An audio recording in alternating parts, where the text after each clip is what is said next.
السلام علیکم ناظرین، آپ دیکھ رہے ہیں زی ایچ نیوز، میں ہوں ظہیر احمد۔ ناظرین، آخر کار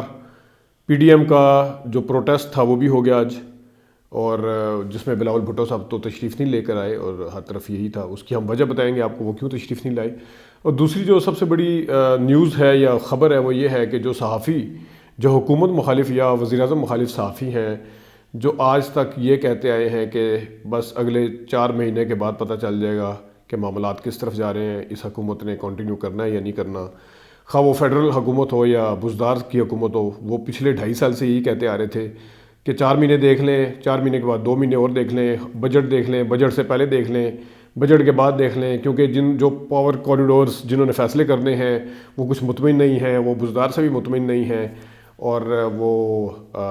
وزیر اعظم کی پرفارمنس سے بھی مطمئن نہیں ہے۔ وہاں پہ کوئی ڈفرینس نظر آتا ہے، یا معاملات اس ٹائم بگڑ چکے ہیں، اندرون خانہ معاملات ٹھیک نہیں ہیں۔ وہ یہی کہتے آتے تھے کہ آج دیکھو یا کل دیکھو معاملات خراب ہو چکے ہیں۔ بالآخر انہوں نے، ان صحافی نے آج ایک کالم لکھا، اس کالم کا عنوان تھا 2.5 سال بعد۔ تو شکر ہے کہ اس کالم میں، اس کالم کے ٹائٹل سے ہی پتہ چل گیا کہ 2.5 سال بعد، تو 2.5 سال بعد کیا ہوگا؟ 2.5 سال بعد جب یہ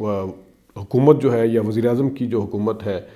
پی ٹی آئی کی، وہ جب اپنی مدت پوری کر رہی ہوگی تو کیا ہوگا، یہ اس بارے میں سارا کچھ انہوں نے لکھا ہے۔ انہوں نے لکھا ہے کہ وزیر اعظم کو دیکھنا چاہیے، وزیر اعظم نے کہاں کہاں پہ کیا کیا کیا ہے، اپنی گورننس کو دیکھنا ہوگا، معاملات اتنے اچھے نہیں ہیں، 2.5 سال بعد اب جب حکومت ختم ہوگی تو فلاں چیز ٹھیک ہو رہی ہوگی، فلاں چیز خراب ہوگی ہے، اتنے معاملات ہیں۔ لیکن ان کا تھیسس لکھنے کا جو ایک تھا مستقبل کے حوالے سے، اس کا مطلب یہ ہے کہ وہ کنونس ہو چکے ہیں کہ عمران خان صاحب اپنی مدت 5 سال پوری کریں گے، اور وہ 5 سال سے پہلے کہیں بھی نہیں جا رہے۔ تو ناظرین، وہ جو ایک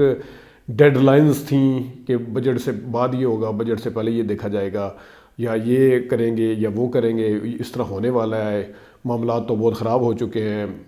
بڑی تشویش پائی جاتی ہے دوسری طرف، اور انہوں نے ایک دفعہ کہہ دیا ہے کہ اپنے معاملات کو ٹھیک کر لیں، معاشی حالات تو بہت زیادہ بگڑ چکے ہیں۔ تو وہ والے صحافی جو پچھلے 2 سال سے یہی کہتے آ رہے تھے کہ آج دیکھو یا کل دیکھو، یہ ہوا اور وہ ہوا، وہ نہیں ہوا، یہ ہونے والا ہے، تو ایسا کچھ بھی نہیں ہوا۔ وہ جو ان کے تجزیے تھے، وہ جو ان کی خواہش کہہ لیں، خواہشیں تھیں، یا جو ان کی اگر خبریں تھیں، تو وہ سب کی سب غلط ثابت ہو رہی ہیں، جس کی وجہ سے انہوں نے آخر کار پھر مایوس ہو کے کہہ لیں، یا اپنے تجزیے جو کیے تھے یا خبریں جو تھیں ان سے مایوس ہو کے کہہ لیں، یا جو ان کی خواہشات تھیں ان سے مایوس ہو کے کہہ لیں۔ لیکن انہوں نے کالم تو خیر ابھی بھی اسی طرح لکھا ہے کہ یہ چیز ٹھیک نہیں ہے، وہ چیز ٹھیک نہیں ہے، لیکن کم از کم اتنے بڑے جو گورنمنٹ کے ناقد ہیں، جو عمران خان کے ناقد رہے ہیں، اور خاص طور پہ ایسے چینل سے وابستہ ہیں جو ناقد ہیں سارے، وہ خود بھی اتنے بڑے کرٹکس ہیں، ان کے منہ سے اب یہ سننا عجیب سا لگ رہا ہے کہ عمران خان صاحب اپنی مدت پوری کرنے جا رہے ہیں۔ ناظرین، دوسری طرف آتے ہیں کہ بلاول بھٹو، خبر تو یہ بالکل پکی ہے کہ زرداری صاحب نے واضح طور پہ بلاول کو کہا ہے کہ آپ نے ان سے تھوڑا سا فاصلہ اختیار کرنا ہے، اور اتنی زیادہ ان کے قریب نہیں جانا۔ اور آپ کو ویسے بھی یاد ہوگا کہ پیپلز پارٹی کے پاس کھونے کے لیے ایک سندھ کی حکومت بھی ہے، اور اچھے خاصی قومی اسمبلی میں بھی سیٹیں ہیں، تو استعفوں کے اوپر تو وہ پہلے سے کنونس نہیں تھے۔ اور ناظرین، آپ کو یہ بھی یاد ہوگا کہ بہت عرصہ پہلے جب یہ پی ڈی ایم کی جو تحریک تھی وہ شروع ہوئی تھی، اس میں جس وقت نواز شریف نے نیم کالنگ شروع کی تھی کچھ جرنلز کی، تو اس میں بلاول بھٹو صاحب پہلے تھے جنہوں نے کہا تھا کہ نام نہیں لینا چاہیے، پھر اس کے بعد ایون مولانا فضل الرحمان صاحب نے بھی کہا تھا، اور زرداری صاحب نے، جو زرداری صاحب، یہ وہی زرداری صاحب ہیں جن کی خوابگاہ تک رسائی ہوتی تھی، صدر پاکستان تھے جب زرداری صاحب مولانا فضل الرحمان کی خوابگاہ تک، یعنی مولانا فضل الرحمان زرداری صاحب کی خوابگاہ تک رسائی رکھتے تھے، اور وہ جب چاہتے تھے وہاں جاتے تھے، جب چاہتے تھے بات کرتے تھے، ان سے پوچھتے تھے، انہیں مشورے دیتے تھے۔ بلکہ یہ یاد ہوگا کہ زرداری صاحب، آپ کو یہ بھی یاد ہوگا کہ زرداری صاحب نے کہا تھا کہ میں سبق پڑھتا ہوں، میں سیکھتا ہوں مولانا صاحب سے۔ اب اندازہ کریں، وہ زرداری جس کے بارے میں جاوید ہاشمی صاحب نے کہا تھا کہ زرداری کی سیاست کو سمجھنے کے لیے ایم اے اور پتہ نہیں ایم ایس سی اور پتہ نہیں کیا کیا کرنا چاہیے، وہ زرداری صاحب کہتے تھے کہ ہم مولانا فضل الرحمان صاحب سے سیکھتے ہیں۔ تو ان زرداری صاحب نے اپنے بیٹے کو کہا ہے کہ آپ نے مولانا صاحب سے بھی فاصلہ اختیار کر کے رکھنا ہے۔ نواز شریف سے یا نون لیگ سے فاصلہ اختیار کرنے کا مقصد اور مطلب تو سیدھا سا نظر آیا کہ ایک اپنے طور پہ گیم بنائی جائے، کیونکہ آصف زرداری صاحب خود اپنے منہ سے اور اعتزاز احسن صاحب بھی کافی دفعہ کہہ چکے ہیں کہ جب بھی نون لیگ کا ساتھ ہم نے دیا انہوں نے ہمیں دھوکہ دیا ہے. اور زرداری صاحب کا تو بلکہ آپ کو وہ یاد بھی ہوگا، دیکھا جو تیر کھا کے کمین گاہ کی طرف تو اپنی دوستوں سے ملاقات ہوگی، تو وہ بھی اکثر کہتے رہتے ہیں. پھر وہ اینڈ سے اینڈ بجانے کے بعد جو ڈنر کینسل لنچ کینسل ہوا تھا اس کے اوپر بھی آپ کو یاد ہوگا.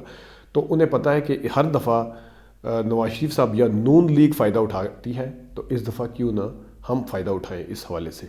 اور رہ گیا پی ڈی ایم کا آج کا جلسہ. تو پی ڈی ایم کے آج کے جلسے میں بلاول صاحب کے حوالے سے ایک اور چیز بھی، پہلے تو وہ پھر ویڈیو لنک کے اوپر خطاب کر لیتے تھے، اب وہ بھی نہیں کرتے ہوئے نظر آ رہے، بلکہ وہ